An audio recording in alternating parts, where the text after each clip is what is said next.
नमस्कार। अपनी योगशाला में आप सभी का स्वागत है। आज हम ताड़ासन के बारे में जानेंगे। ताड़ासन क्या है? ताड़ासन का नाम ताड़ासन क्यों पड़ा? क्योंकि इस आसन को करते समय हमारे शरीर की जो पूर्ण अवस्था होती है, उस अवस्था में हमारा पूरा शरीर एक ताड़ के पेड़ के समान यानी पॉम ट्री के समान हो जाता है, इसलिए इसे ताड़ासन कहा जाता है। ताड़ासन सबसे सरल आसनों में से एक आसन माना जाता है। यह सरल आसन जरूर है, लेकिन इसके बहुत सारे लाभ हैं। इस आसन को करने से हमारे शरीर और मस्तिष्क में एकाग्रता और संतुलन स्थापित होता है। यह हमारे पूरे शरीर में रक्त संचरण को बढ़ाता है। यह बच्चों में लंबाई बढ़ाने में सहायक है। इससे पीठ दर्द, साइटिका का दर्द, कमर दर्द, स्लिप डिस्क और घुटनों के दर्द में भी आराम मिलता है। इन दर्दों से पीड़ित व्यक्तियों को इस आसन को अवश्य करना चाहिए। इससे कब्ज की समस्या दूर होती है, हमारे शरीर की मांसपेशियां सुदृढ़ होती हैं और लचीली बनती हैं। हमारे शरीर के समस्त जोड़ों को और मांसपेशियों को लचीला बनाता है और सुदृढ़ करता है। और मधुमेह के लिए भी यह आसन विशेष लाभकारी है। शरीर में जमा अतिरिक्त चर्बी को दूर करता है, यानी फैट बर्न करता है, और वजन को नियंत्रित करने में सहायक है। मतलब ये है कि यह आसन छोटा सा आसन है, सरल आसन है, लेकिन पूरे शरीर में लाभ पहुंचाता है। तो चलिए अब इसकी सावधानियां जानते हैं कि क्या क्या सावधानियां इस आसन को करते समय रखना चाहिए।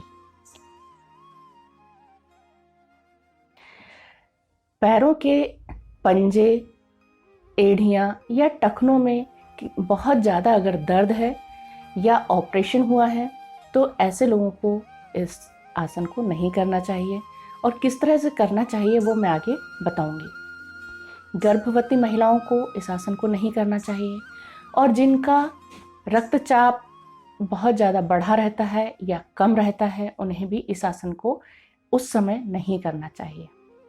तो चलिए इस आसन को करने की विधि जानते हैं कि इस आसन को किस प्रकार करना चाहिए। दोनों पैरों को एक साथ अंगूठे और एड़ियों को समानांतर रखते हुए आसन पर खड़े हो जाएंगे।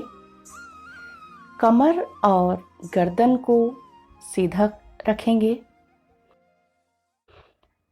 अब दोनों हाथों को कंधों के सीध में लेकर आएंगे। अब हथेलियों को आसमान की ओर घुमाएंगे और धीरे धीरे हाथों को ऊपर की ओर उठाएं तथा दोनों भुजाओं को कानों से सटा लेंगे। दोनों हथेलियां आमने सामने, परंतु हाथों को आपस में मिलाना नहीं है। अब धीरे धीरे पंजों पर जोर देते हुए और श्वास लेते हुए अपने पूरे शरीर को ऊपर की ओर खींचेंगे। इस अवस्था में पिंडली, घुटने, जांघों की मांसपेशियों को ऊपर की ओर खींचेंगे। पेट को यथासंभव अंदर की ओर खींचेंगे। सीना आगे की ओर, मेरुदंड यानी रीढ़ की हड्डी, स्पाइनल कॉर्ड और गर्दन को सीधा रखेंगे। आँखों को किसी भी एक बिंदु पर आँखों की सीध में केंद्रित करेंगे।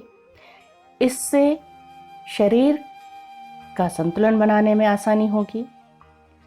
शरीर का पूरा भार पंजों पर रहेगा। कुछ देर इसी अवस्था में रुके रहेंगे। अब धीरे धीरे श्वास छोड़ते हुए वापस आएंगे। वापस आने के लिए सबसे पहले धीरे से दोनों एड़ियों को जमीन पर रखेंगे। अब दोनों हाथों को कंधों की सीध में लेकर आएंगे। हथेलियों को जमीन की ओर करेंगे और धीरे से दोनों हाथों को अपने पैरों के पास लेकर आएंगे, जांघों के पास लेकर आएंगे धीरे से। इस आसन को 3 से 5 बार करें और इस आसन को बिल्कुल आराम से करें, कोई जल्दबाजी नहीं करना है।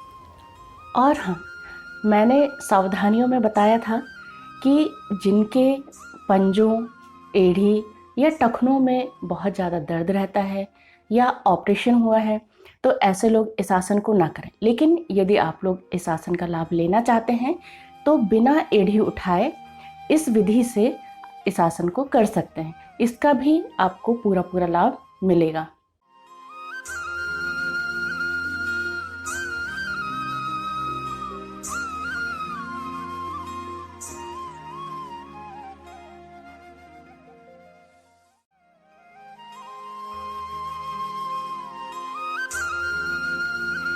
तो चलिए अगले आसन के साथ फिर मिलेंगे सोमवार को। तब तक के लिए नमस्कार, धन्यवाद।